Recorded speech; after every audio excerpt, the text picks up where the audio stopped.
जो भी वीडियो से कनेक्ट हो रहा है उनके भीतर विराजमान शिव शक्ति को मेरा प्रणाम। और चलिए देखते हैं आज महादेव जी की तरफ से आपके लिए कौन से गाइडेंस आए हैं, क्या कुछ है जो आज आपको जानना ज़रूरी है। चेक करते हैं, आप भी उनका ध्यान कर लीजिएगा। प्लीज़ महादेव जी गाइड कीजिए, जो भी व्यूवर्स कनेक्ट हो रहे हैं आज आप इन्हें क्या गाइड करना चाहते हैं प्लीज़ गाइड कीजिए।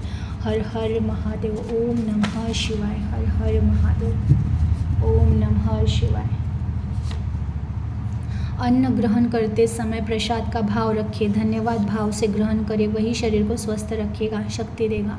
माया हंसाएगी, रुलाएगी, सच्चे झूठों से मिलाएगी, पर तुम उस माया में उलझ कर मत जाना। तुम्हें विवेक से माया को हराना है। सबसे बड़ी तकलीफ ही एक नया मौका लेकर आती है। शर्त यह है आप इसे पकड़ोगे या भूत को। अच्छे कर्म व्यर्थ नहीं जाते, तो पछतावा न करते हुए कर्तव्य करते उसका फल ज़रूर मिलेगा। कर्तव्य करते रहिए। किसी के लिए रोना ठीक नहीं होता, वो आपका होता तो आँखों में आंसू नहीं आने देता। और अगर दुख दिए हैं तो जाने दो ऐसे रिश्ते को। स्वयं निर्धारित करो क्या सत्य है, क्या असत्य, क्या सही है, क्या नहीं, और स्वयं परिपक्व हो जाओ। मैं साथ ही हूँ। बहुत प्यारे मैसेज आए हैं। देखिए, पहला मैसेज आया है सभी के लिए कि बहुत सारे लोग ये चीज़ फॉलो कर रहे हैं, लेकिन जो नए जुड़े हैं उनके लिए ये मैसेज होगा कि अन्न ग्रहण करते हुए फर्स्ट निवाला ईश्वर को समर्पित करके ही उस अन्न को ग्रहण कीजिएगा, तब वो प्रसाद बन जाता है। और जब हम प्रसाद ग्रहण करते हैं तो हमें अच्छी बुद्धि आती है, हम एक्टिव रहते हैं, हमारे अंदर का आलस मिट जाता है। तो बिल्कुल भी ये नियम बनाना चाहिए। इवन देखिए, कभी कभार हमें नहीं पता होता है कौन सा इंसान हमारे साथ क्या कर रहा होता है, क्योंकि अक्सर दुनिया में लोग बाहर कुछ और दिखते हैं, अंदर कुछ और होता है। तो किसी ने कुछ, बहुत सारे लोग खाने में कुछ ना कुछ मिलाकर इंसान को देते हैं, तो उससे भी बच सकते हैं आप। बस इतना करना होता है, पहला निवाला निकाल के ईश्वर को समर्पित करना है, इस भाव से उसे निकाल कर रखना है और फिर अन्न को ग्रहण करना है, तो वो प्रसाद बन जाता है। और फिर प्रसाद ग्रहण करने पे अगर उसमें विष भी मिलाया जाए तो भी इंसान को कुछ नहीं हो सकता है। ये विश्वास का खेल है। जैसे आपने अगर मीरा जी की स्टोरी सुनी होगी, तो उनको विष दिया था, लेकिन उन्होंने उस विष को प्रसाद समझकर जब ग्रहण किया तो उससे उन्हें कुछ भी नहीं हुआ था।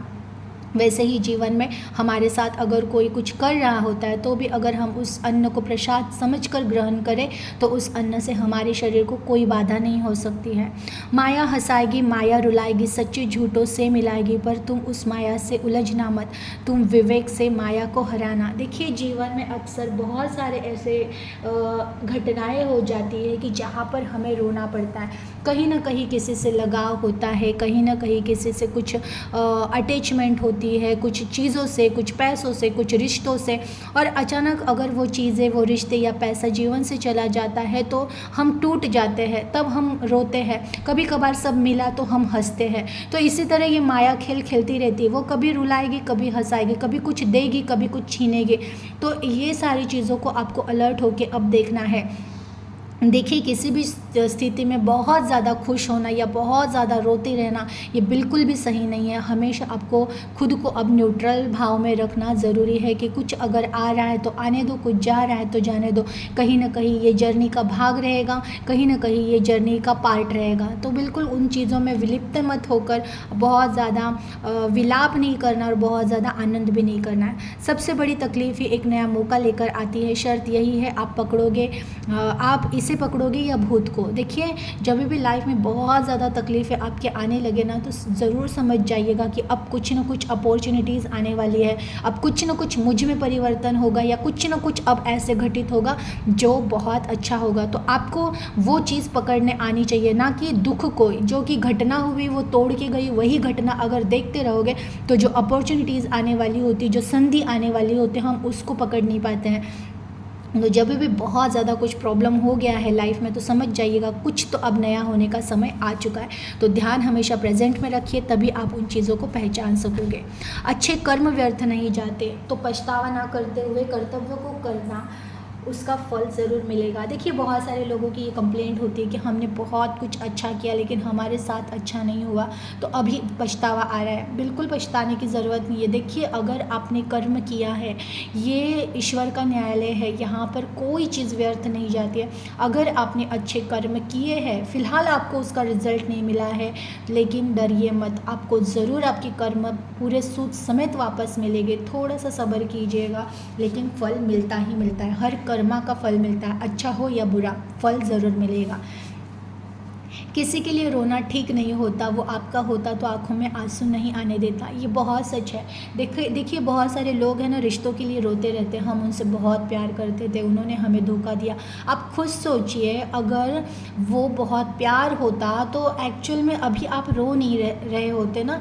प्यार कभी भी किसी भी हालात में छोड़ कर नहीं जाता है। वो दुनिया से लड़ लेगा, दुनिया से झगड़ लेगा, किसी भी चीज़ को फेस करेगा, लेकिन सच्चा प्यार कभी साथ छोड़ कर नहीं जाता है। और अगर आपका सच्चा प्यार आपका साथ छोड़कर गया है और आप रो रहे हो, तो समझ जाइएगा कि आप भ्रांति में थे कि वो आपका सच्चा प्यार है। अगर प्यार वो सच्चा होता तो भले कुछ भी हो जाए, उनको अपनी जान ही देनी पड़े, वो नहीं जाते, ये हमेशा याद रखिएगा।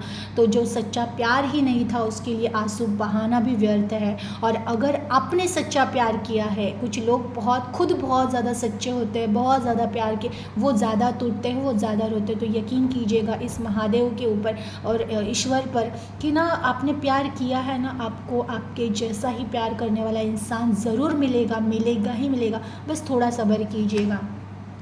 स्वयं निर्धारित करो क्या सत्य है, क्या असत्य, क्या सही है, क्या नहीं, और स्वयं परिपक्व हो जाओ, मैं साथ ही हूँ। देखिए संसार में रहिए, बिल्कुल रहिए, एंजॉय कीजिए, लाइफ को पूरी तरह से जिए, लेकिन इस संसार में रहते हुए क्या सत्य है, क्या असत्य है, उसका ध्यान हमेशा रखना है। बस मोह में अटक कर अपने पथ को भूलकर आगे नहीं बढ़ना है। हमेशा अलर्ट होकर विवेक बुद्धि से प्रेजेंट को जीना है। कुछ भी घटनाएं हो सकती है जीवन में, बहुत ज़्यादा आनंद के क्षण में खुद को भूल जाना या बहुत ज़्यादा दुख के क्षण में भी खुद को भूल जाना, ये बिल्कुल हमारी मूर्खता होती है।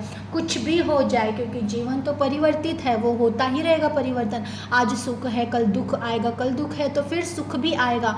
लेकिन हर परिस्थितियों में जो खुद को न्यूट्रल रख पाता है, जो खुद को समान भाव में रख पाता है, उसको जीवन कोई हानि नहीं पहुंचाता है। और इसी को ही सच्चे जीवन की कला कहते हैं, जीवन जीने की कला कहते हैं। तो ऐसे ही आपको भी जीना है। एनर्जी को क्लेम कीजिएगा, अपना ख्याल रखिएगा। हर हर महादेव।